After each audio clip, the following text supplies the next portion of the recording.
जिले में अपराध पर प्रभावी नियंत्रण के लिए बरेली पुलिस ने कड़ी कार्रवाई करते हुए आतंकवाद, गौवंश तस्करी, वाहन चोरी और मादक पदार्थ तस्करी जैसे गंभीर मामलों में शामिल 31 अपराधियों की हिस्ट्री शीट खोली है। इनमें अलकायदा के लिए युवाओं की भर्ती करने वाला आतंकी मोहम्मद इनामुल हक भी शामिल है। ऐसे सर बरेली में एक आतंकवादी सहित 31 लोगों की हिस्ट्री शीट खोली गई है। जो टेररिस्ट है उसका क्या कुछ प्रोफाइल है और वहाँ के खिलाफ किस तरीके से कार्रवाई की गई है? जनपद में जो आपराधिक तत्व हैं उनकी निगरानी के लिए लगातार उनके विरुद्ध निरोधात्मक कार्रवाई सुनिश्चित की जाती है। उसके अंतर्गत हिस्ट्री शीट खोलने की प्रक्रिया है। तो जनपद में 31 ऐसे अपराधियों की हिस्ट्री शीट खोली गई है जिनको पुलिस की लगातार निरंतर निगरानी करने की आवश्यकता है।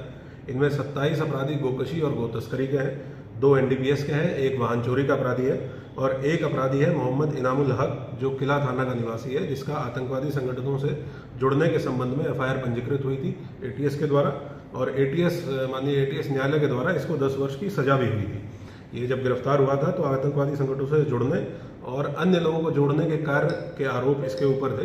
फेसबुक के माध्यम से इसके द्वारा ये कार्य किया जा रहा था क्योंकि ये बहुत गंभीर अपराध है और ऐसे व्यक्ति की सतत निगरानी पुलिस को करनी चाहिए। इसकी गतिविधियों की भी निगरानी और इससे जो जुड़े हुए लोग हैं उनकी भी निगरानी करनी चाहिए। इसलिए इसकी भी हिस्ट्री शीट खोली गई है और भी जितने भी आपराधिक तत्व हैं उनका चिन्हीकरण लगातार पुलिस के द्वारा किया जाता है और उनमें से जितने की भी निगरानी की आवश्यकता है पुलिस उनकी हिस्ट्री शीट खोल के और समय समय पर साप्ताहिक रूप से, पाक्षिक रूप से उनकी निगरानी सुनिश्चित करती है। जो आतंकवादी है इनामुल हक सजा याफ्ता है, सजा पूरी होने के बाद भी इसकी निगरानी किस तरीके से की जाएगी और किस तरीके से?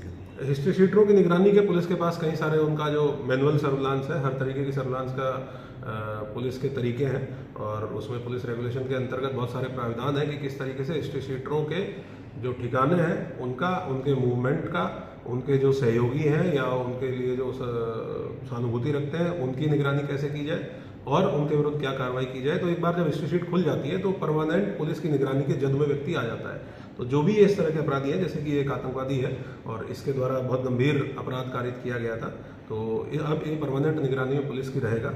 अन्य भी इस प्रकार के लोग चिन्हित किए जा रहे हैं। हम लोग ऐसे सभी अपराधियों की हिस्ट्री शीट खोलेंगे और ये सुनिश्चित करेंगे कि कोई भी व्यक्ति आपराधिक तत्व ऐसा ना हो जो पुलिस के रडार में ना रहे और जो पुलिस की निगरानी में ना हो।